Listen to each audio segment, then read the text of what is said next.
Isang drug suspect na minamanmana ng otoridad ang nahuli sa isang sabungan sa Legazpi, Albay.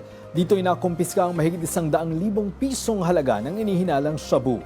Si Nomer Corporal, una sa balita.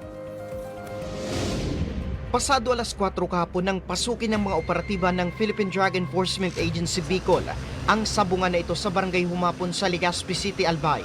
Ang matagal na nila kasing binabantayan dahil sa pagtutulak ng illegal na droga.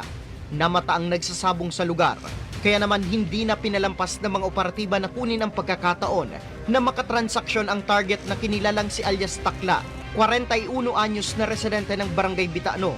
Mag-alasing ko ngayong hapon nang maaresto ang dalawang suspect matapos pagpuskibo sa ikinasang bypass operation ng PDEA Regional Office 5 katuwang ang Legazpi PNP sa gilid lamang ng sabungan na ito sa Barangay Humapon sa lungsod ng Legazpi City. Ayon sa impormasyon, ang target sa operasyon na si alias Takla ay tinuturing bilang regional target listed personality dahil rin sa pagtutulak ng illegal na droga.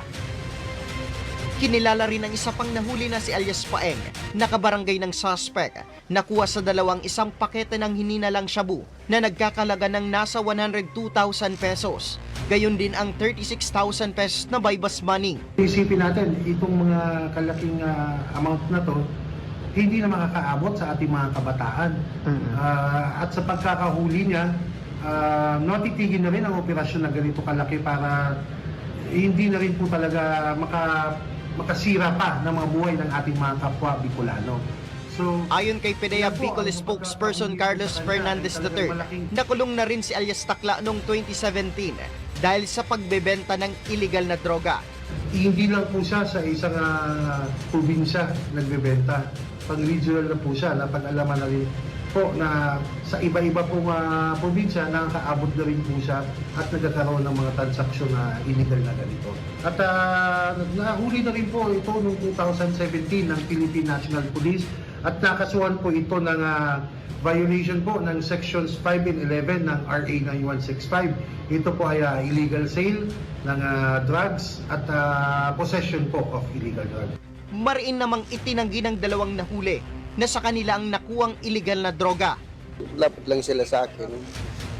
Yan na, nagulin nila ako. Pero ngayon, sir, aminado ka ba, sir, na nagbebenta ka pa rin ng droga at nagkagamit? Hindi na po. Hindi. Matagal. Kahit po nagagamit, hindi po. So, ikaw, sir, hindi ka gumagamit? Ay, kasi nga, nasigarilyo po ako nagsigarilyo.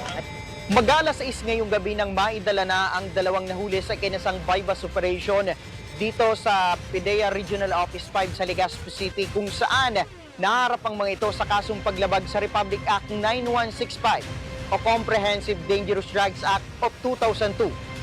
Nauna sa balitang totoo at laging bago, Nomer Corporal, Congress News.